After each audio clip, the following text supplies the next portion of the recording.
만화기술센터의 신메리 목사님 계신데 그분은 독일에 있는 요아킴 스테이첼 형제님이 영적으로 힘들었을 때 독일까지 신방 갔습니다.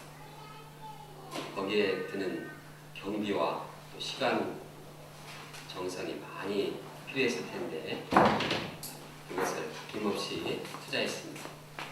저는 참 이 소식을 듣고 감동을 받았습니다. 참 양이 힘들 때 목자가 이렇게 비행기까지 타고 신방하는구나. 그런데 주님께서는 우리를 위해서 이 땅까지 내려오셨습니다. 주님은 영적인 존재이신데 우리를 돕기 위해서 육신의 몸으로 오셨습니다. 그리고 또 우리를 돕기 위해서 낮은 데까지 임하셨습니다. 이것은 사람의 머리로는 다 이해할 수 없는 아주 놀라운 일입니다. 그래서 사가랴는 아주 그러한 찾아오시는 주님을 찬양하고 있습니다. 찬송하려다 주 이스라엘의 하나님이여 그의 백성을 찾아오셨습니다. 본문에 보면 돌보셨다고 말하고 있는데 이것은 곧 찾아오셨다, 신방하셨다는 말씀입니다. 주님께서는 이 땅에 우리를 위해서 친히 찾아오신 분입니다. 우리가 본문을 통해서 우리를 찾아오신 주님을 마음에 영접하기 원합니다. 과연 왜 우리를 찾아오셨는가? 왜 주님께서 우리에게 오셨는가? 또 오셔서 우리를 어떻게 도우셨는가? 말씀을 통해서 생각하고 은혜 받기를 원합니다. 첫째, 주님께서 긍휼히 여기셔 우리를 찾아오셨습니다. 왜 찾아오셨다고요? 주님께서 긍휼히 여기셔서 우리를 찾아오셨습니다. 사가랴는 찬양합니다. 우리 조상을 긍휼히 여기시며 조상을 긍휼히 여기신 주님이라고 말하고 있습니다. 또한 이는 우리 하나님의 긍휼로 인함이라. 하나님의 긍휼, 이것이 우리 인간을 향한 하나님의 도움의 시작입니다. 사람들은 하나님의 도움을 받을 자격이 없었습니다. 그러나 하나님의 긍휼이 있었기에 주님은 이 땅까지 오셨습니다. 긍휼하심은 마음이라고 하면 찾아오심은 행동입니다. 주님의 긍휼한 마음이 있었을 때 그것은 긍휼한 마음으로 그치지 않고 찾아가는 행동으로 표현되었습니다.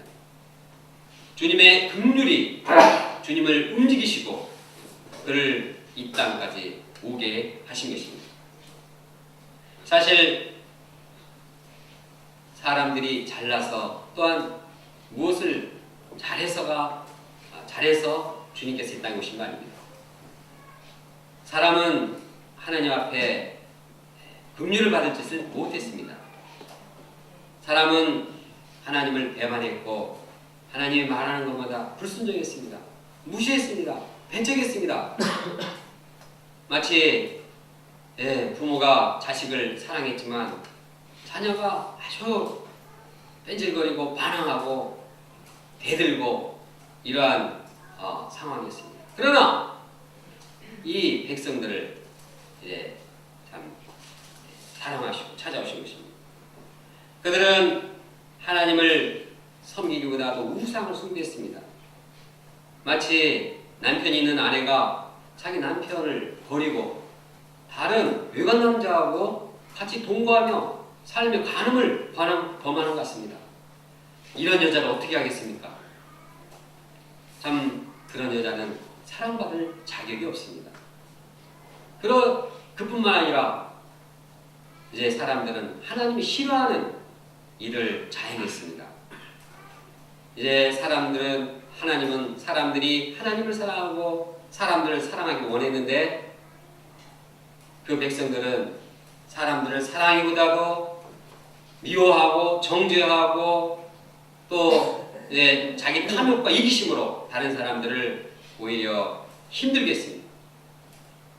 심지어는 살인을 했습니다. 우상 숭배를 본받아서 자기 자녀를 이제 우상의 제물로 죽여서 바치기도 했습니다.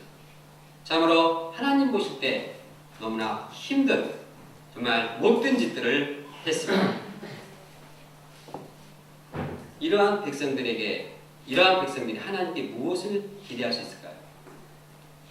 그들에게는 하나님의 사랑을 기대할 수 없습니다. 그들에게는 하나님의 심판이 기다릴 수가 없는 상황이었습니다. 당시 이스라엘 사람도 하나님께서 그렇게 하지 않았는가 그런 생각을 했습니다.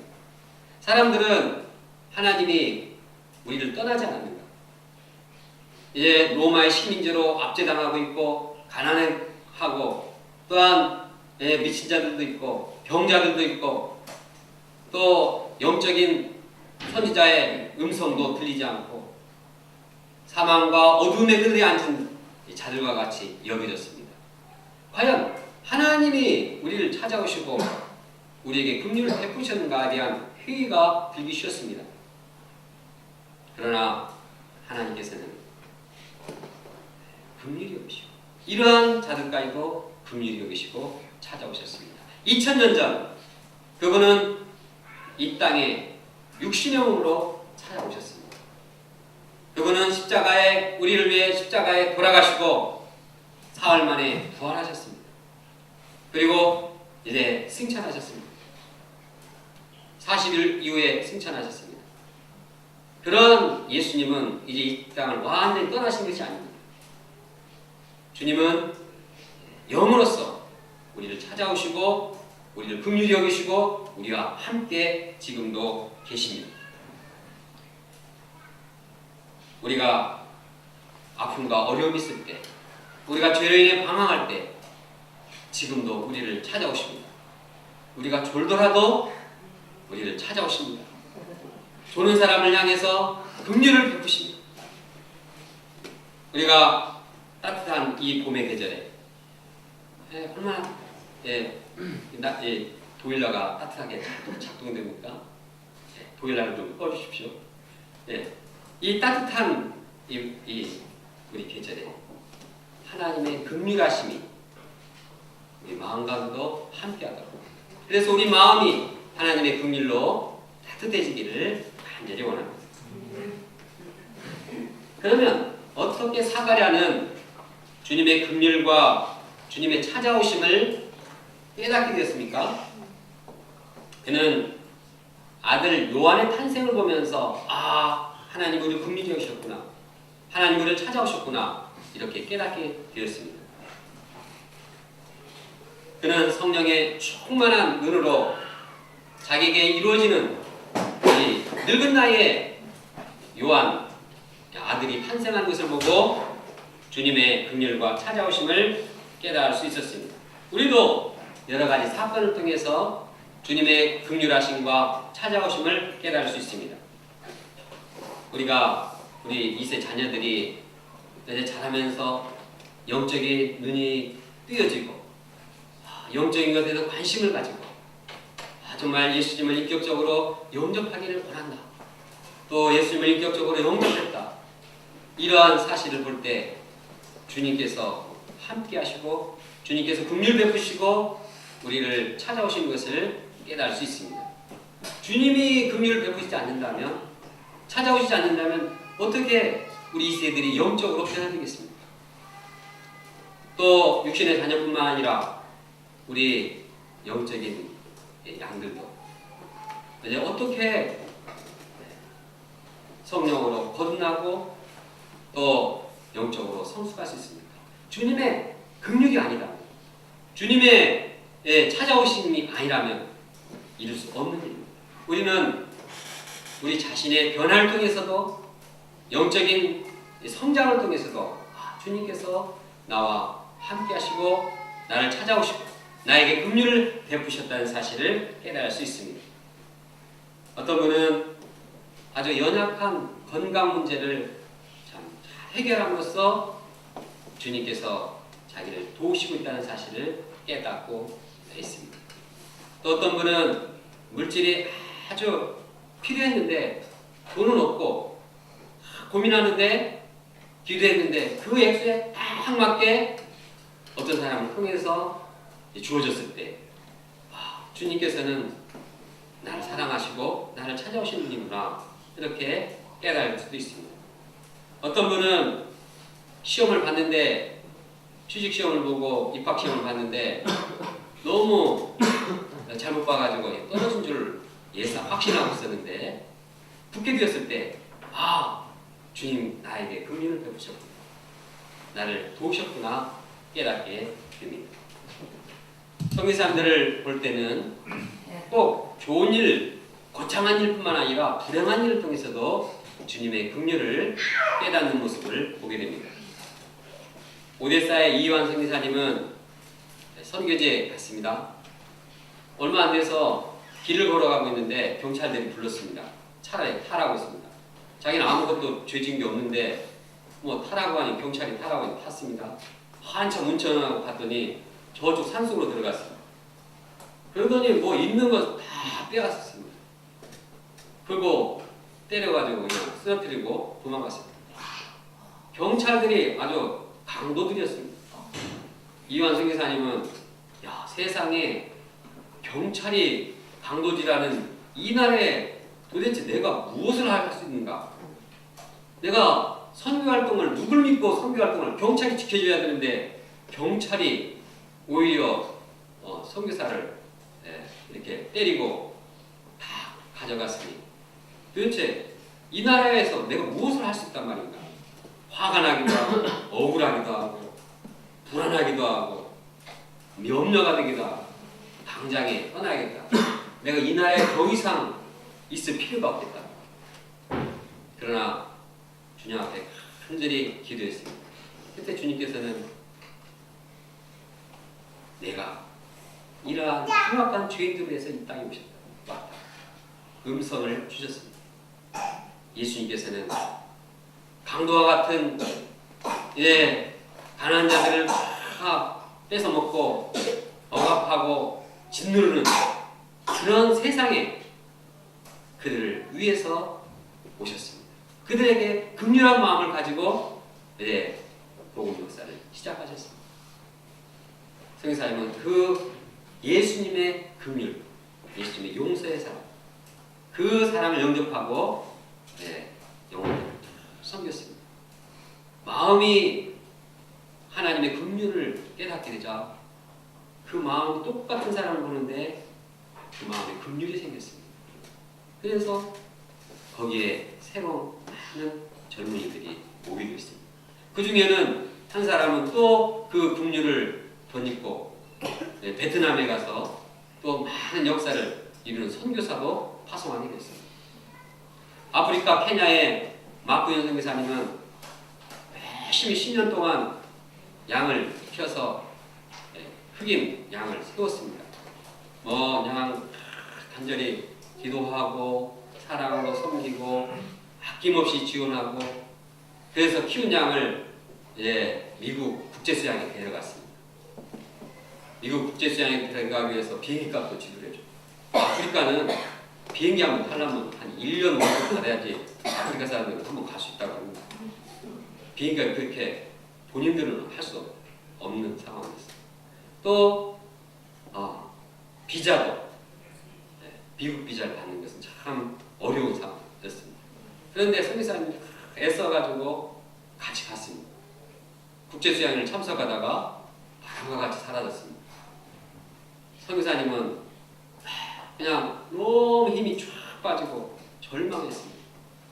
나중에 알고 보니까 이 흑인 양은 계획적으로 처음부터 의도를 가지고 미국에 들어왔습니다.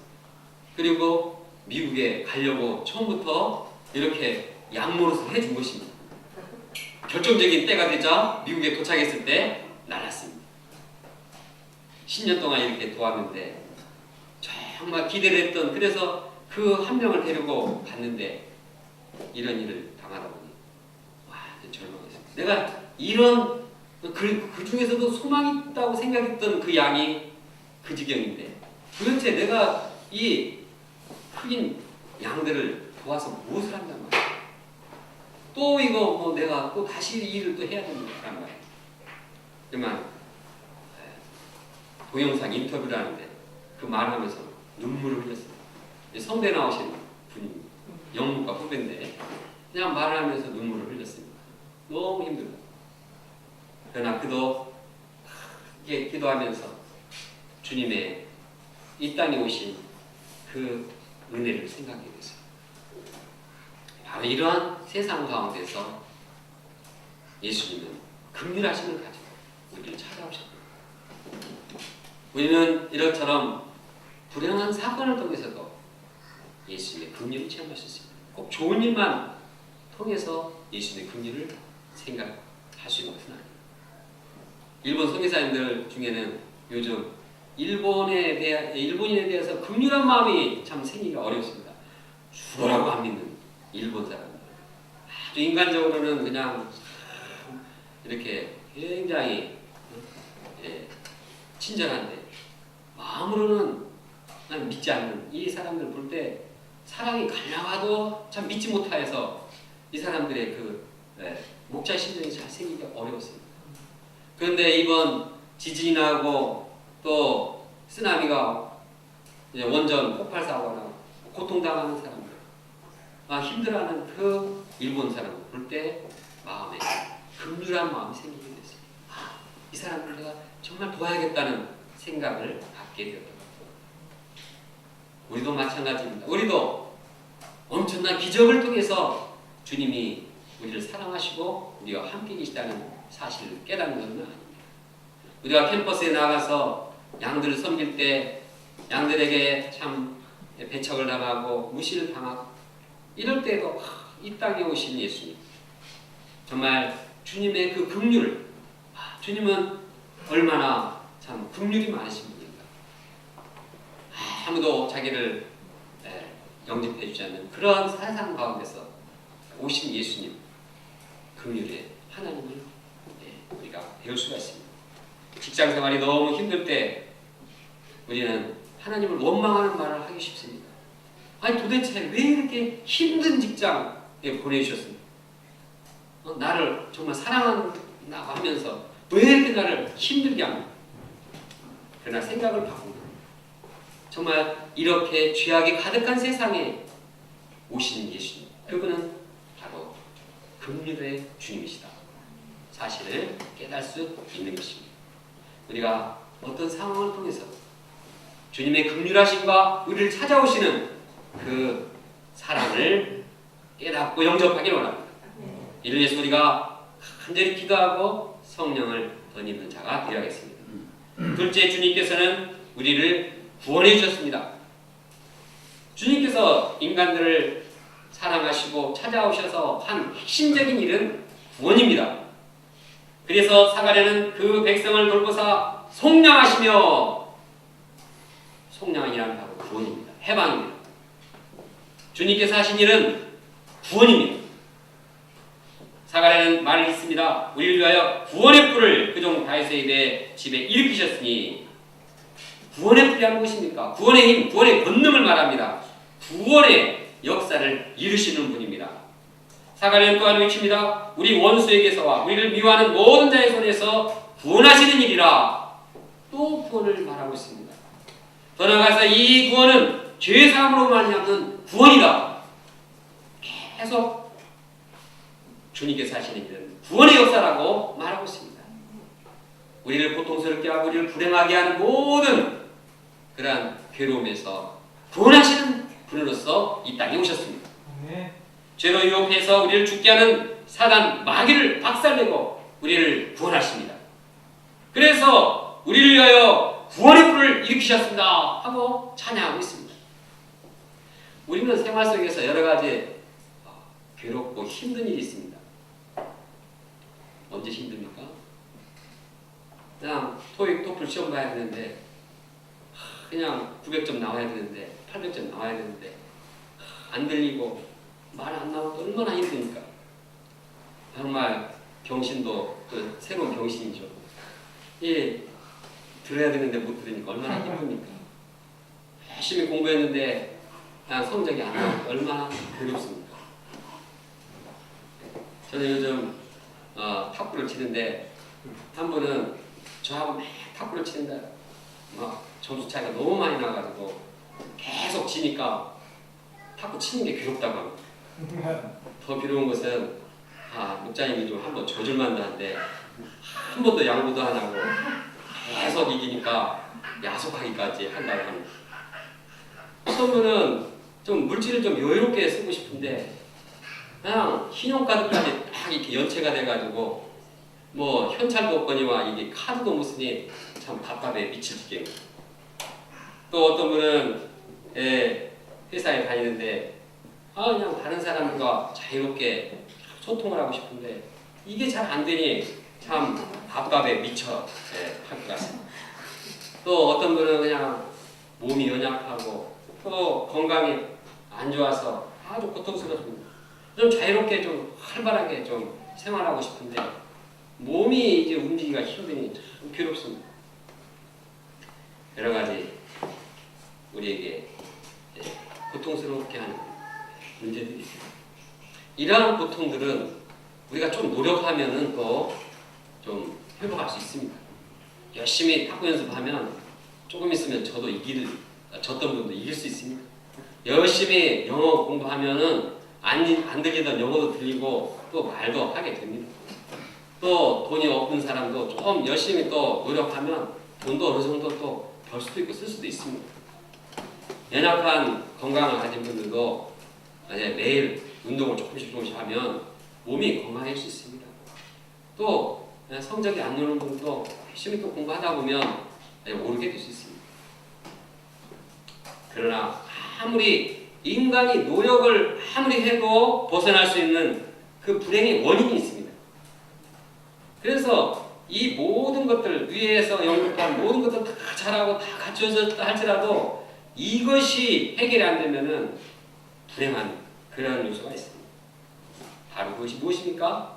그것은 인간의 죄입니다. 죄는 아주 사람을 어떤 상황 가운데서 비참하게 만듭니다. 불행하게 만듭니다. 고통스럽게 만듭니다. 죄로 인해서 사망, 권세가 따릅니다.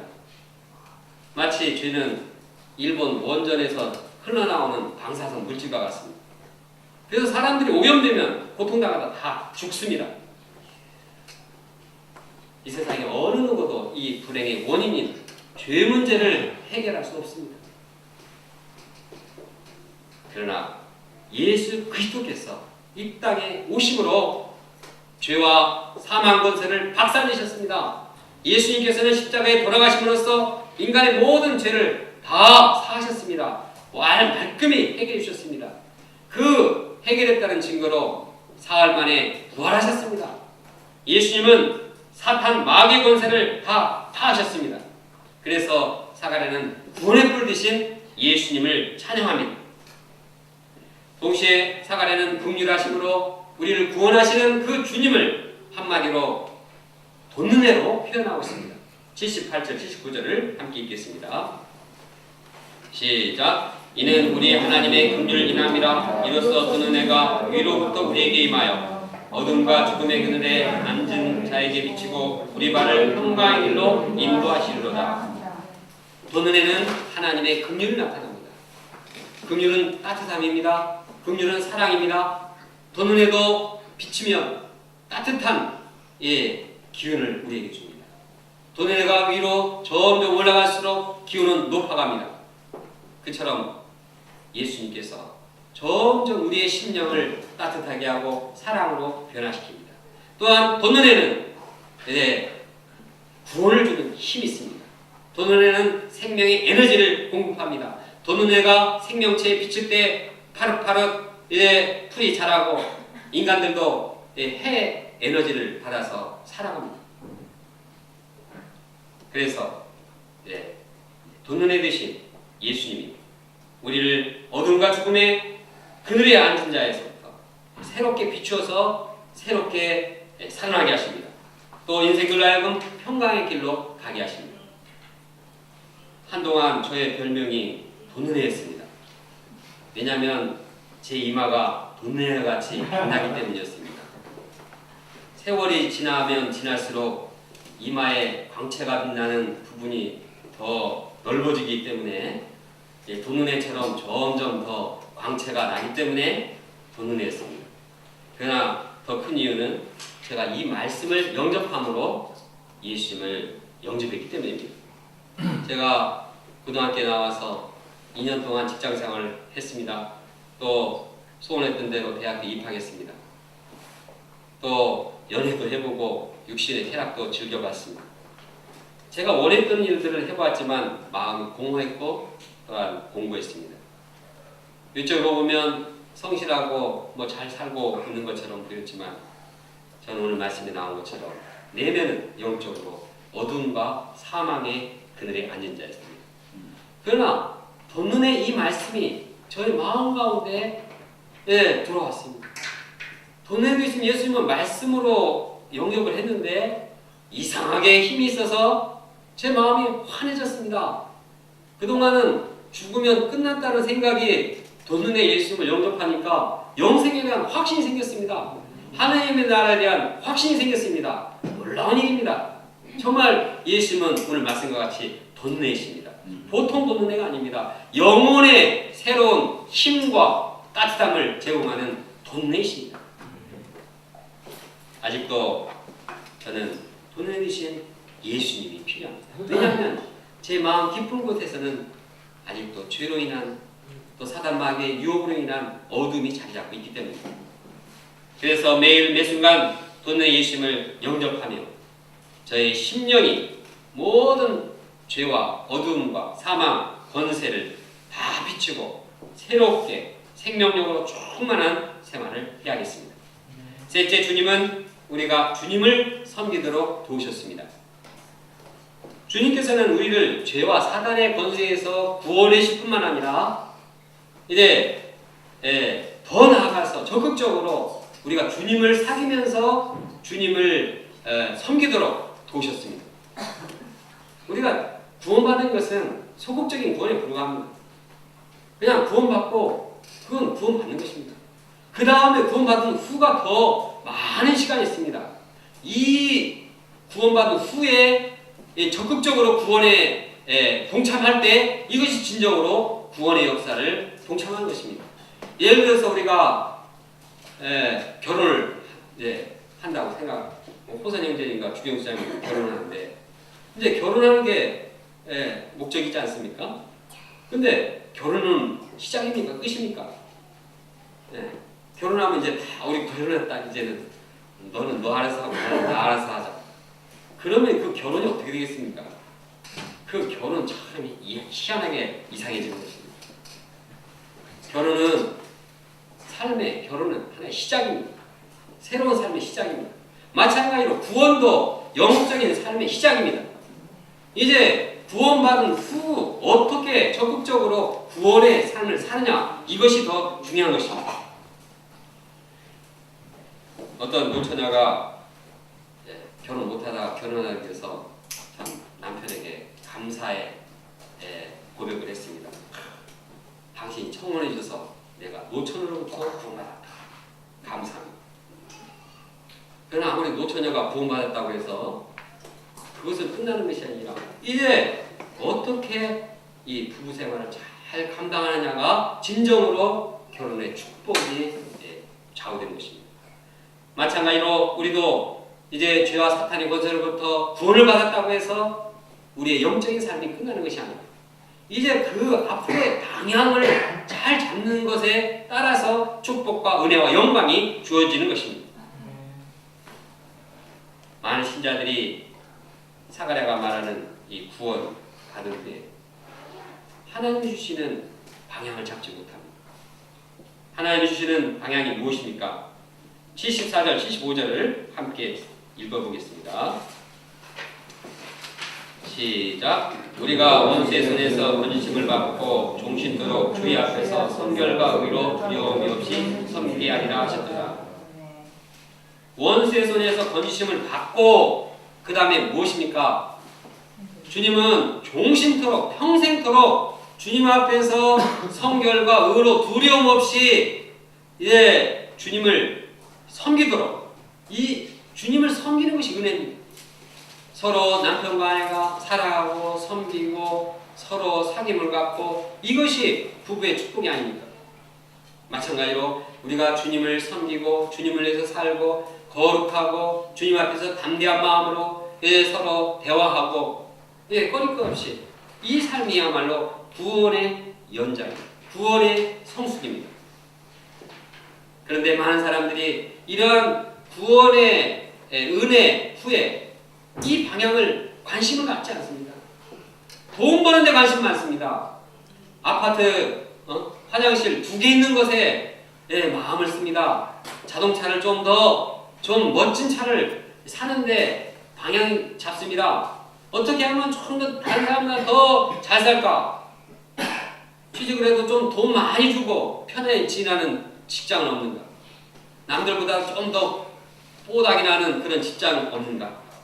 또 다른 사람과 경쟁해서 좀 출세하는 이러한 방향은 없는가? 맨날 생각이 세상 사람들과 똑같습니다. 이것이 구원받은 사람들의 이러한 방향이 되야겠습니까? 저도 옆 동네 교인들은 그런 사람도 있을지 몰라도 우리는 없을 것을 믿습니다. 세상 사람들이 추구하는 방향과 신자의 추구하는 방향이 똑같다면 도대체 구원을 받은 그 의미가 무엇입니까? 우리는 분명하게 결단을 해야 합니다. 이제는 주님을 섬기기 위해서 내가 살아야겠다. 이제는 돈 벌려고 사는 것도 아니고 좋은 집 지으려고 하는 것도 아니고 이제는 직장 생활을 잘하려고 예수 믿는 것도 아니고 이제 하나님과 어떻게 하면 인격적인 관계성을 맺고 어떻게 하면 거룩한 생활을 하고 어떻게 하면 많은 사람들을 사랑하고 어떻게 하면 많은 사람들을 이렇게 구원의 은혜에 동참하게 할 것인가 하나님을 섬기는 방향으로 분명한 방향을 잡아야겠습니다. 우리 대학로가 구원받은 우리가 이런 방향을 잡지 않는다면 우리는 계속적으로 세상 사람들과 같이 두 다리를 거치면서 생활할 수가 없습니다. 거기에는 영적인 행복이 없습니다. 거기에는 갈등이 있고 이쪽 갔다 저쪽 갔다 항상 시달립니다. 영적인 분명한 잠을 잡고 이 방향을 잡고 하나님만을 섬긴다. 나는 하나님을 위해서 내 자신을 온전히 드리겠다. 우리가 올해 유효절을 잡은 것이 무엇입니까? 모든 이방신, 아스타로, 가신 다 버리고 오직 하나님만을 섬기겠다. 이렇게 말을 하지만 맨날 하나님은 저리 가고 먹고 살 것 그냥 무엇을 입을까 이렇게 생각하고 있다면 우리는 말씀을 통해서 새로운 방향을 잡아야겠습니다.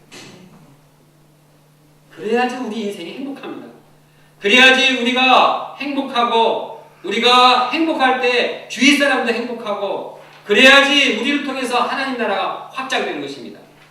우리가 세상 사람들 비교해서 조금 더 잘 살라고 예수 믿습니까? 그렇지 않습니다.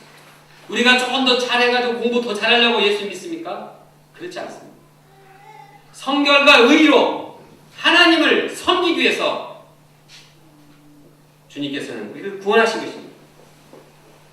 우리의 분명한 삶의 방향이 주님을 어떻게 섬길 것인가 어떻게 하면 더 잘 섬길 것인가 분명한 방향을 잡고 도전하겠습니다. 결론적으로 주님께서는 긍휼하심으로 이 땅에 찾아오셨습니다. 이 땅에 찾아오셔서 우리의 모든 불행의 원인은 죄와 사단 권세로부터 구원을 주셨습니다. 또 구원을 이루실 뿐만 아니라 계속적으로 주님을 섬기게 함으로써 거룩하고 하나님과 사귐을 갖고 의로운 생활을 하게 하셨습니다. 이 주님의 사랑과 은혜와 방향과 미래에 대한 비전이 이 말씀에 다 있습니다. 왜 우리는 이 말씀에 집중하여 살지 못합니까? 우리의 심령을 말씀을 배운다고 하면서 이제 심령을 말씀에 잡고 우리가 여기에 포인트를 잡고 사는 자들이 되기를 간절히 기도합니다. 그래서 우리가 평생도록 주님의 은혜와 영광을 함께 누리며 주님께 찬양하며 사가랴와 같이 이러한 은혜와 영광이 넘치는 인생을 살 수 있기를 간절히 기도합니다.